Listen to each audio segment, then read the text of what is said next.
दोस्तों मैंने अपनी पिछली वीडियो में बताया था कि पीएमईजीपी ई पोर्टल से आप ऑनलाइन लोन कैसे अप्लाई कर सकते हैं, ठीक है। लेकिन उसमें एप्लीकेशन फॉर्म बिल्कुल ठीक तरीके से कैसे फिल करना है ये रह गया था। तो आज की इस वीडियो में मैं आपको एप्लीकेशन फॉर्म कैसे फिल करना है इसका पूरा प्रोसेस समझाऊंगा। तो चलिए वीडियो स्टार्ट कर लेते हैं। तो जैसा कि आप लोगों ने देखा था कि हम यहाँ तक आ गए थे। यहाँ पे application for new unit apply का ऑप्शन आ रहा है। अप्लाई वाले ऑप्शन पर जब आप क्लिक करेंगे तो आपके सामने इस तरह का फॉर्म ओपन हो जाएगा, ठीक है। कुछ टर्म एंड कंडीशन अगर आपको केयरफुली पढ़नी है तो यहाँ पे देखिए FAQ का ऑप्शन आ रहा है। इस पर क्लिक करके आप यहाँ पे टर्म एंड कंडीशन पढ़ सकते हैं। इसके अलावा EMI और इंटरेस्ट को कैसे कैलकुलेट करना है, यहाँ पे आपको कैलकुलेटर का भी ऑप्शन मिल जाएगा, ठीक है। अब मैं आपको बिल्कुल सही तरीके से बता देता हूँ कि आपको फॉर्म को कैसे फिल करना है, ठीक है। 1 बाय 1 आपको सारे स्टेप समझाऊंगा। तो नंबर 1 पे देखिए आधार कार्ड का नंबर, ठीक है। या फिर इसमें 2 ऑप्शन दे रखे हैं। एनरोलमेंट ID आप यहाँ पे जो कि 24 डिजिट की होती है वो आप फिल कर सकते हैं। तो मेरे पास आधार कार्ड का नंबर है तो मैं आधार कार्ड का नंबर यहाँ पे फिल करूँगा। इसके बाद है सेकंड नंबर। सबसे पहले यहाँ पे मिस्टर एंड मिस श्रीमती जो भी हैं वो सिलेक्ट कर लेंगे।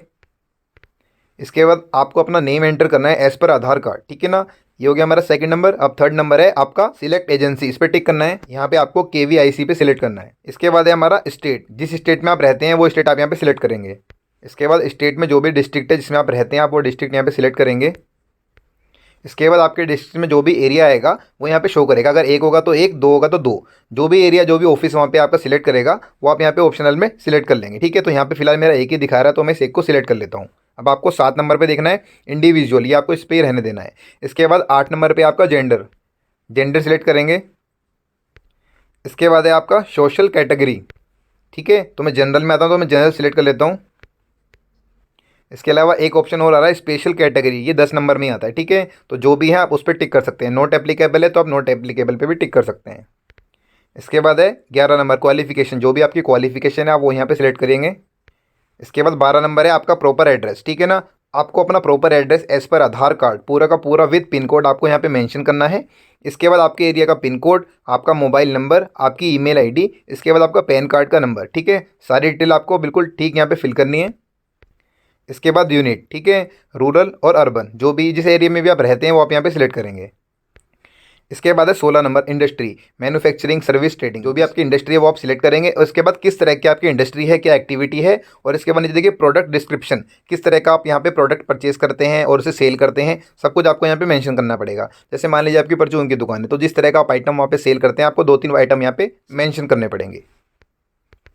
इसके बाद 17 नंबर पे EDP ट्रेनिंग, अगर आपने कर रखी है तो येस, नहीं कर रखी है तो नो।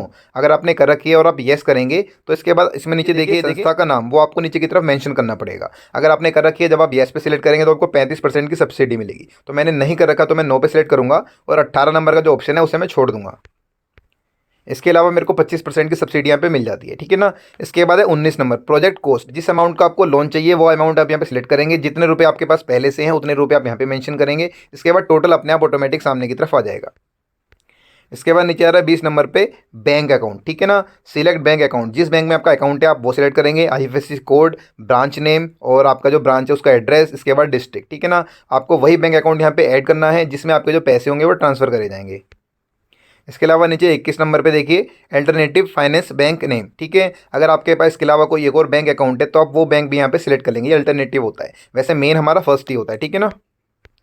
इसके अलावा 22 और 23 नंबर, 22 नंबर पे ऑप्शन आ रहा है वांट टू अवेलेबल CGTMSC, ठीक है ना। तो यहाँ पे येस और नो का ऑप्शन आता है तो हम इसे नो करेंगे। इसके अलावा 23 नंबर पे देखिए ऑप्शन आ रहा है कि आपने इस स्कीम के बारे में कहाँ से सुना है, ठीक है ना। तो ऊपर की तरफ इंटरनेट वगैरह का ऑप्शन आ जाएगा, इंटरनेट एडवर्टाइजमेंट, ठीक है। तो हम इसे सिलेक्ट कर लेंगे। इसके बाद सारी चीज़ें फिल करने के बाद एक बार फॉर्म को ठीक से क्रॉस चेक कर लेंगे। इसके बाद नीचे term and condition I hereby declaration वगैरह पे टिक करेंगे और नीचे सेव एप्लीकेंट डाटा इस पर टिक करना है आपको। इसके बाद आपके सामने ये वाला पॉपअप आ जाएगा, ठीक है, इस पर टिक करना है आपको। इसके बाद आपके सामने ये वाला पेज ओपन हो जाएगा। यहाँ पे देखिए एक ऑप्शन आ रहा है एप्लीकेंट लॉगिन, ठीक है। तो लॉगिन वाले ऑप्शन पे क्लिक करेंगे।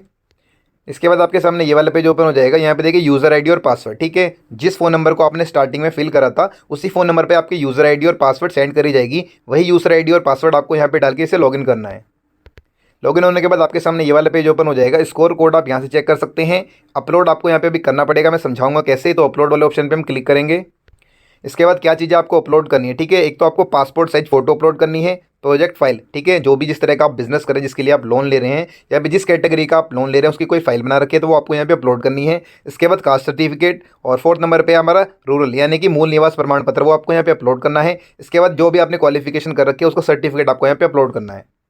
तो सारी चीज़ें मैंने यहाँ पे अपलोड कर दी। फाइनल सबमिशन पे क्लिक करके सबमिट हो जाएगा, ठीक है। इसके बाद जो भी आपका प्रोसेस होता है ऑनलाइन वाला वो फॉलो करा जाएगा। ठीक है, आपको कॉन्टैक्ट करा जाएगा इनके थ्रू, और अगर आपका एप्लीकेबल होता है यानी कि एलिजिबिलिटी बिल्कुल आती है आपकी, तो आपको लोन अप्रूव कराया जाएगा। ठीक है, इनकी जो टर्म एंड कंडीशन है, जो भी क्राइटेरिया है वो कंप्लीट होते हैं, तो आपसे कॉन्टैक्ट करके आपका जो लोन का प्रोसेस है वो आगे कराया जाएगा। तो ठीक है दोस्तों, अगर आपको बिल्कुल स्टार्टिंग से कैसे इसे अप्लाई करना है तो मेरी पिछली वीडियो देख सकते हैं, लिंक आपको वीडियो का डिस्क्रिप्शन में मिल जाएगा। और उसमें जो फॉर्म हमारा रह गया था कैसे फिल करना है, फॉर्म मैंने आपको बिल्कुल डिटेल में यहाँ पे समझा दिया। ठीक है ना, बिल्कुल स्टार्टिंग से लेके यानी कि 1 से लेके 23 तक जितने भी हमारे ऑप्शन थे सारे मैंने आपको स्टेप बाय स्टेप समझा दिया, हर चीज़ की डिटेल मैंने आपको क्लियरली समझा दी। ठीक है, करते हैं कि आपको इस फॉर्म को फिल करने में किसी भी तरह की कोई दिक्कत नहीं आएगी। अगर कोई दिक्कत आती है तो आप मुझसे कमेंट बॉक्स में पूछ सकते हैं। ठीक है दोस्तों, आज के लिए बस इतना ही, मिलते हैं एक नई वीडियो में। तो guys, thanks for watching this video and subscribe this channel.